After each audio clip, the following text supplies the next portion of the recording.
There is a man who went from being an overweight, depressed, broken exterminator working dead-end jobs to becoming one of the toughest human beings who has ever lived. He completed Navy SEAL training, Army Ranger School, ran over 60 ultramarathons, and held the world record for pull-ups doing more than 4,000 in 17 hours.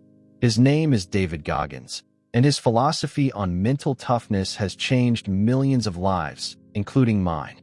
Today I am going to break down the core principles that made Goggins unbreakable, and if you actually apply what you hear in this video, you will never see suffering, discomfort, or your own limitations the same way again.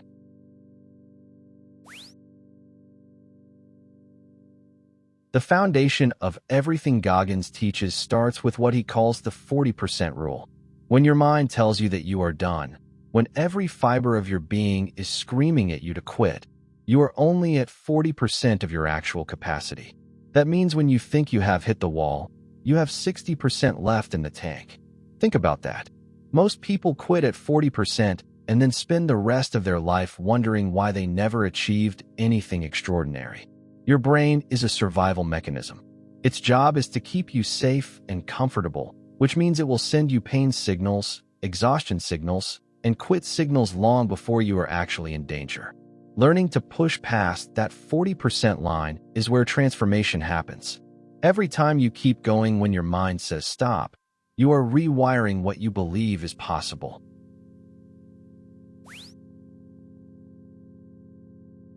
Goggins talks about callousing your mind the same way you would callous your hands. When you first start doing hard physical work, your hands blister and bleed.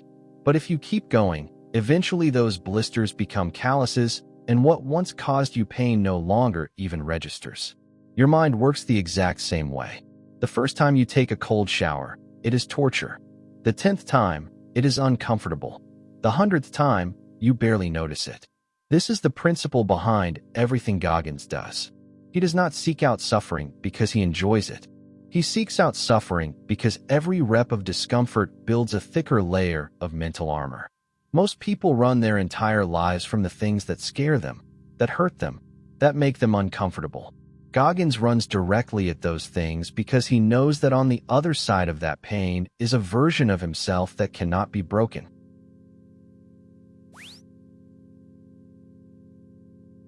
One of the most powerful tools Goggins developed early in his transformation is the accountability mirror.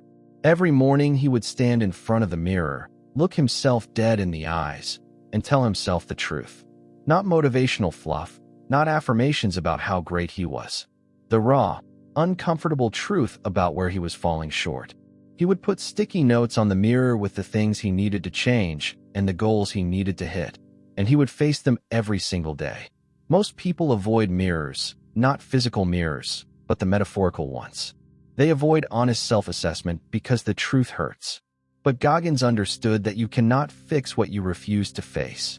The accountability mirror forces you to stop lying to yourself, stop making excuses, and start dealing with the reality of who you are versus who you say you want to be.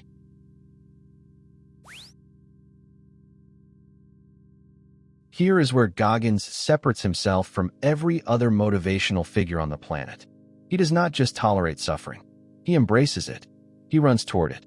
He sees suffering as the ultimate teacher, the one thing that strips away every lie you have told yourself and shows you exactly what you are made of. Most of the world is trying to optimize for comfort. Shorter workouts, easier paths, less friction, more convenience.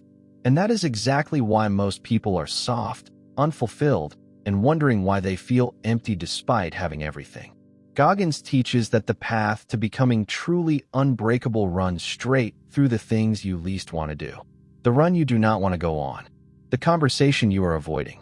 The discipline you keep putting off until Monday. Suffering is not the enemy. It is the admission fee for a life of real purpose.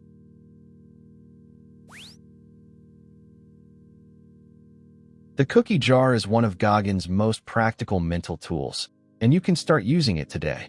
The concept is simple. You create a mental jar filled with every difficult thing you have ever overcome, every challenge you survived, every moment where you wanted to quit but kept going. Then when you are in the middle of something brutally hard, When your mind is telling you that you cannot do this, you reach into that cookie jar and pull out a memory. You remind yourself of a time when you felt this same way and you push through anyway. It is not about positive thinking or feel-good motivation. It is about evidence. You are using your own history of toughness to prove to yourself in real time that you have been here before and you did not break. The cookie jar turns your past pain into your present fuel, and the more hard things you do, the more cookies you have to pull from.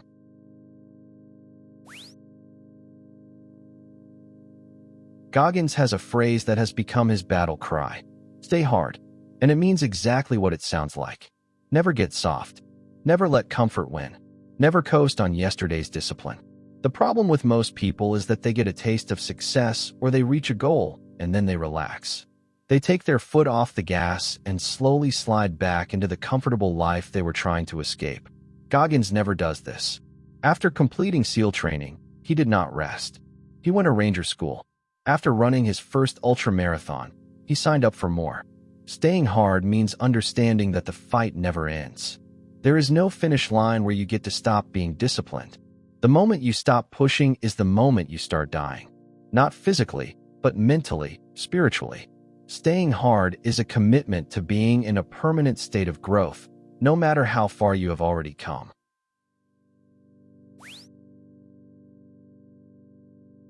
Goggins often talks about being uncommon amongst uncommon people. It is not enough to be better than the average person. That bar is on the ground. The goal is to stand out even among people who are already exceptional. In SEAL training, surrounded by some of the toughest humans on the planet, Goggins was still the one pushing harder, running farther, doing more when everyone else had already given their best. This is not about competition with others. It is about the refusal to accept any ceiling on your potential. Most people compare themselves to the average and feel good about being slightly above it. Uncommon people compare themselves to who they could become if they gave absolutely everything they had, and they never stop closing that gap. That is the standard. Not good enough compared to everyone else. The best version of yourself that is physically possible. David Goggins did not become who he is because of talent, genetics, or luck. He became unbreakable because he made a decision every single day to do the things that nobody else was willing to do. If this video lit something inside of you, subscribe to this channel and turn on notifications because we go deep on mental toughness, discipline, and becoming the strongest version of yourself. Drop a comment below and tell me which principle hit you the hardest. Now close this video and go do something hard. I will see you in the next one.